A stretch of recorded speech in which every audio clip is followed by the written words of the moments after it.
is just fantastic. Captain's Log, Subdate 220509.8. We begin the week with a mandatory search of crew quarters, mostly for drugs like Haribo. Last time we conducted these searches we found over 200 kilos of sherbet in Bork's room, and I doubt it was a stitch-up. I also reckon he'll have more in his quarters now. His nose is looking a bit hollow these days. Hello everyone, welcome back. Today we're going to be discussing week 2 of the Amber Heard vs Johnny Depp defamation trial. We have done 3 videos so far, this is the 4th, and this will serve as a timeline for the second week. We're now into week 4 or 5 now, and this is where things start to really get interesting, because I believe Johnny Depp takes the stand, and boy oh boy, does he have a lot to say. If many of you remember, Amber Heard had called the Change.org petition that at the time had just over 1 million signatures nothing more than a paid-for PR stunt. Well, it has since reached over 3 million signatures. No doubt she would attribute this to soccer accounts and more paid stands for Johnny Depp, all 3 million of them, or one with a dedicated server for generating so many fake accounts, am I right? During the second week of the trial, Johnny Depp denied ever striking Amber Heard and insisted that he wants both his children and movie fans to know the truth regarding his character and his relationship with his former wife, telling the court, "Never did I myself reach the point of striking Miss Heard in any way. It's very strange when one day you're Cinderella, so to speak, then 0.6 seconds later, you're Quasimodo. I didn't deserve that, nor did my children, nor did the people who believed in me all these years.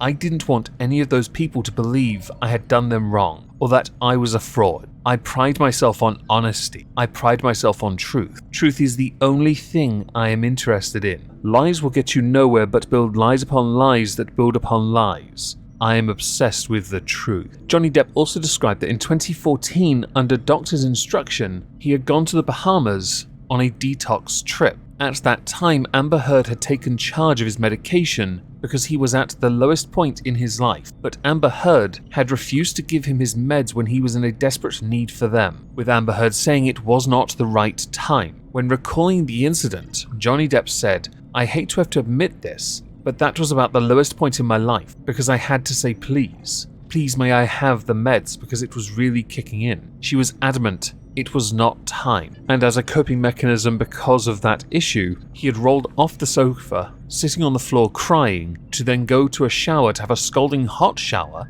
as a way of tricking his body into dealing with the pain of that rather than the withdrawal symptoms he was going through. It's nice to see that when someone is put in a position of trust, they respond to it by making sure the person who is going through the withdrawal suffers as much as possible. I assume she believed she was helping him by driving him on and not at all being a massive sadist. Later on, a photo of Johnny Depp's severed finger was shown in court, which had come about during an argument with Amber Heard while he was in Australia filming the 5th Pirates of the Caribbean film in 2015. Amber had previously claimed that the trip down under was a 3-day hostage situation due to Johnny Depp's abusive behavior. At that time, the pair had only recently been married, with Johnny saying that Amber Heard was upset by talks they had had about prenuptial and post-nuptial agreements. Johnny told the court that he had locked himself in at least 9 bedrooms and bathrooms in the rented house, and said that Amber was banging on the doors screaming obscenities. Then he went downstairs to pour 2 or 3 stiff shots of vodka, informing the court that Amber Heard had hurled the bottle at him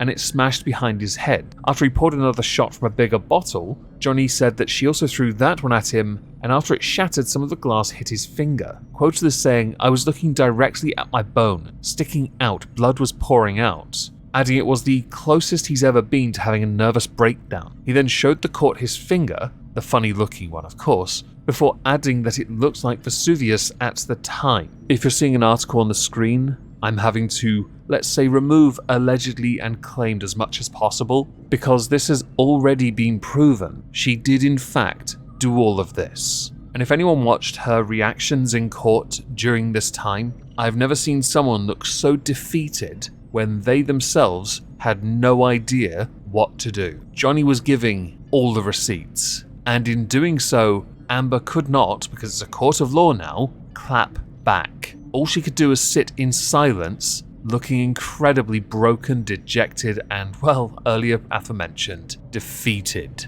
But don't worry, folks, there's more to add. More stupid shit, pun intended, that Amber Heard has done. So let's now talk about that. I'm sure many of you have seen the pictures that did their rounds, and you could certainly Google image search this anyway, of a poop on a bed. Poopgate, I guess we can call it if you like. No lie, Amber Heard took a dump on a bed. Now there's a little more context to that. I'm sure there's a valid reason for it, but we're not going to get it from her because she says that it came from a Yorkshire Terrier. As someone that has relatives that have had Yorkshire Terriers their entire lives and therefore been in my life for most of my life, allow me to tell you, if you see the image of the poop on the bed, that is not Yorkshire Terrier sized. That is human sized, which is about the same size as a Yorkshire Terrier. Now I know Yorkshire Terriers are little shits, but they are not a literal shit. Please, Amber, that is crap. I think I've come up with all the jokes I can think of. If you guys can think of better turd-related jokes,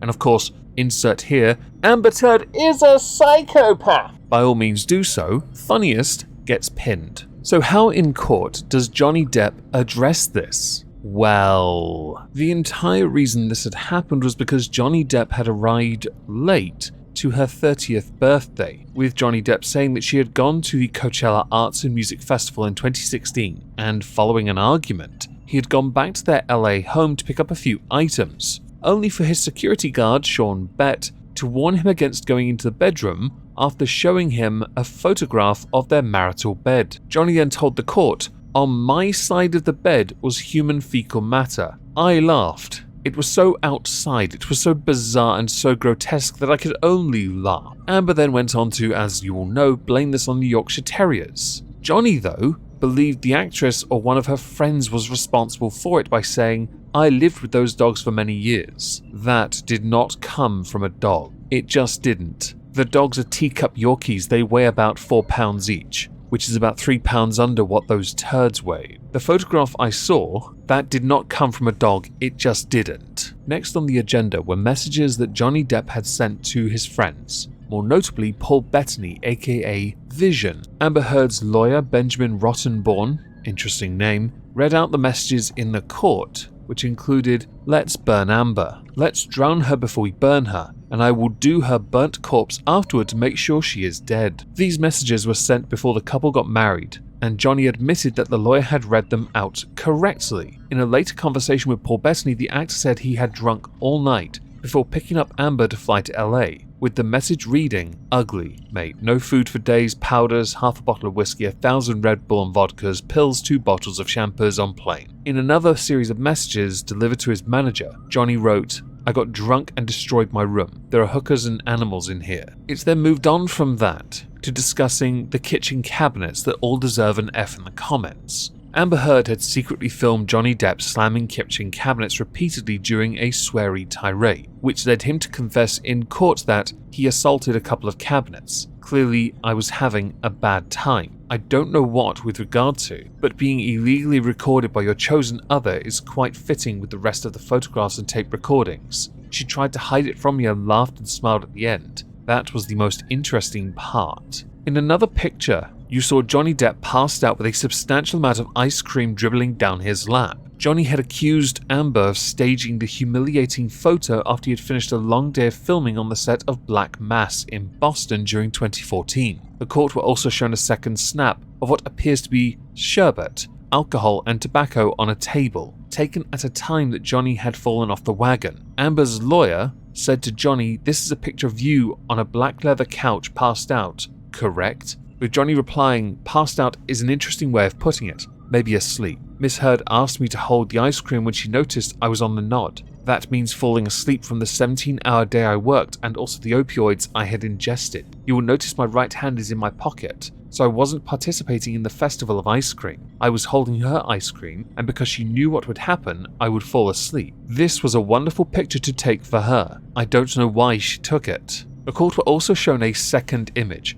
of what appears to be sherbet, alcohol, tobacco on a table. Asked if he would drink whiskey in the morning, Johnny replied, "Isn't happy hour any time?" This concludes week 2 of the trial so far. I will be covering week 3 on Wednesday. Do let me know what you think about what we know so far. I should now insert, Johnny had a very interesting way of handling in court what he went through. People have mocked the drawing, the coping mechanisms. Victims of DV are going to manifest coping mechanisms in any way they can as a means of making things easier for them to then do what is right. And the way he handled the defense was almost admirable. But do let me know what you think in the comments. Thank you.